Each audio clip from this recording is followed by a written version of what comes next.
Good, you're awake. Don't bother trying to move. Your suit's disabled. I've got you hooked up to the jumpsuit maintenance frame. Well, it took me a while, but I finally figured out how you did it. I remembered that Agent 8 told me that when you broke house arrest, he found you back in your old apartment, without your suit. So that was the Gage that I know. And he jumped back into the past to enlist your help, right? Because he knew that he was being watched. You certainly are resourceful, aren't you? I didn't even know that that was possible. Just when I thought I had you under my control, you go and pull something like this on me. While you were unconscious, I looked at your evidence biochip. That's some pretty incriminating stuff. Looks like I've got no choice. I'm going to have to erase it and, mind wipe you. Well, at least you won't remember how painful it was. In fact, when you wake up back in your apartment in the year 2319, you won't remember that any of this ever happened. Or, will happen, I guess. Well, first, I've got to send back the Environ cart that you stole from me.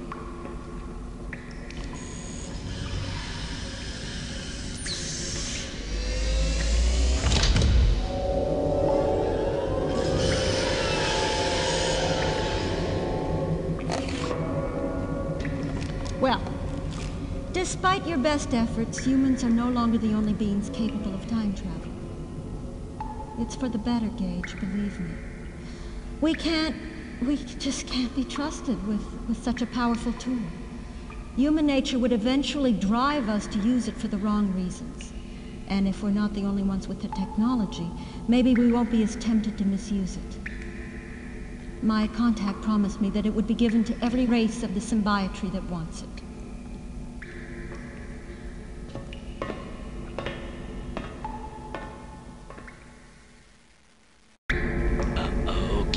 This doesn't look good. The jump controls are locked out and she's got you completely immobilized. While you were taking a commercial break, she hooked us up to this thing. She's been downloading stuff from your biochips ever since. She hasn't discovered me yet, but I'm afraid it's just a matter of time. I keep trying to sneak a peek down the data stream, but I'm afraid I'm gonna stand out like a rat in a garden house. Hey, that was pretty good. Anyway, I'll keep trying. You probably think that I'm ill, that I'm insane. I really can't blame you. I mean, no one from our generation has ever seen how aggressive we can really be. Or the generation before us, for that matter. Or the ones before that. But every single one of my historical research missions involved studying war. I've been to the Nazi death camps and Hiroshima. I've seen the terrorist massacres. I've lived it. I know. You can't possibly imagine the horror of seeing a bustling city of thousands vaporized by a nuclear firestorm, or a crowd of people shredded into bloody ribbons by a single shrap bomb, as you watch, helpless. But that's what happens when we feel the need to bare our teeth. It's human nature. And it's not something that just a couple of 100 years can erase. Look around you. Do you know what this place is? It's a missile silo. Well, a few centuries ago, there were tens of thousands of these, and each one contained a nuclear missile powerful enough to obliterate an entire sector. That's enough to destroy the world 50 times over. Yet just 3 centuries later, even before the physical reminders are gone, we're claiming that we've matured into a peaceful race of beings. How can we be that naive? That's it. She just hooked up the pipeline I needed. Swim him up and see if I can stop her. You probably figured out that I was the one that rigged the security grid. I had to be able to get the things I needed from the Pegasus warehouse without being seen. But when you started asking around about the mistake in the grid, well, I mean the future you, that is, I had to change my plans. So, instead of just sending the information to my contact, I came up with the idea of hiding it in historical artifacts. Artifacts from your research dates that were also slated for sale at the Louvre art auction. That way, all I had to do was tell my contact which items to buy, and the transaction was nearly impossible to trace. And if anyone started digging around because of what they saw, well, they'd discover the ripples and come straight back to you. I even found some valuable trinkets to plant in your locker if that happened.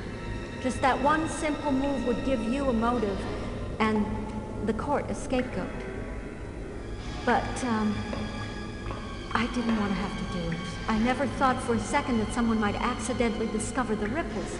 I mean, how often do we do manual scans? Someone must have been bored out of their minds that day.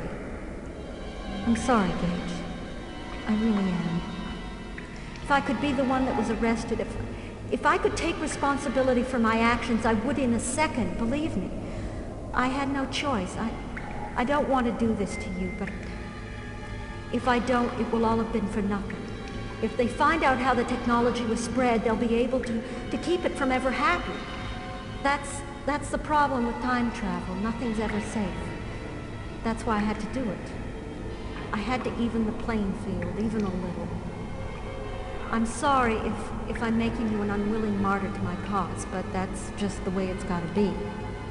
Please understand. So why am I even bothering with this? You're not gonna remember any of this anyway.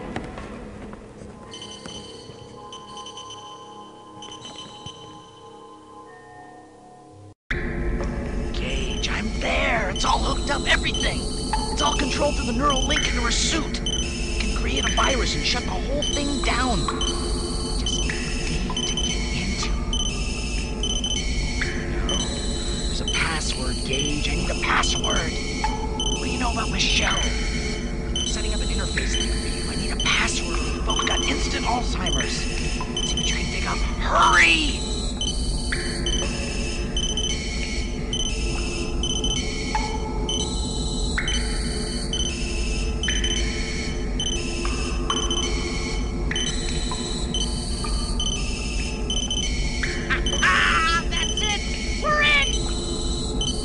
Only, there's one thing I didn't tell you, Gage. You're gonna have to do the rest without me. I'm the virus. Thanks for the adventure. I'll see you on the other side. What's going on?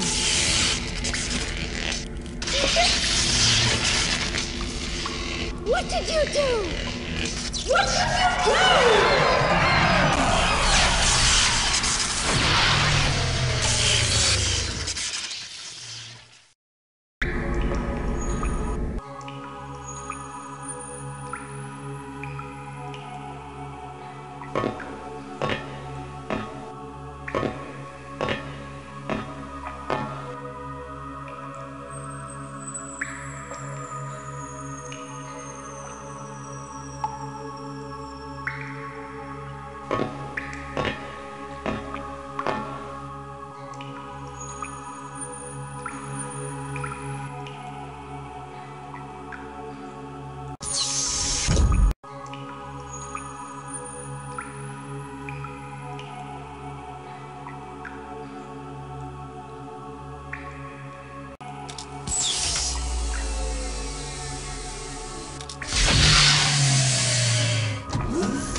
culture fraîche. In a late-breaking update from the technology discussions, the Kryn ambassador Icarus moments ago stormed out of the talks, apparently frustrated with the lack of progress. The conflict began when the ambassador said, quote, "Even the Kryn can no longer deny the truth of the situation and that they don't understand how anyone could defend our right to keep such a hazardous technology." Until last week, Icarus maintained the Kryn's usual position, that each race should be allowed complete autonomy over its own technologies. But their attitude changed soon after Agent 5 was arrested. Since then, the Kryn ambassador has repeatedly tried to gain the support of all the other envoys in fighting for the abolishment of time travel. When this last plea once again met with resistance, Icarus launched into a tirade, exclaiming that if they had known better, they would not have voted to let such an obstinate and naive race as humanity into the symbiotry. He then abruptly departed. The talks will go on despite the Kryn withdrawal. The heads of ministry will continue to meet with symbiotry representatives today in the Assembly Hall of the United Ministry Complex. These talks were requested by several member races as a forum in which to discuss the place of time travel technology in the symbiotry of peaceful beings. Today marks the beginning of the third week of negotiations, yet there is still no end in sight. Sarah Michaels is standing by at the United Ministry Complex with a report. Thank you, Mark. The main factor protracting the discussions is the inability of the symbiotry to decide what should be done with the technology. The representatives have formed three distinct factions whose strongly opposing views have caused them to remain tenaciously entrenched in a deadlock. While one group believes we are committing the unforgivable act of hoarding a vital technology, a second supports the symbiotry tenet that each race has sovereignty over its own technologies. The third contingent, which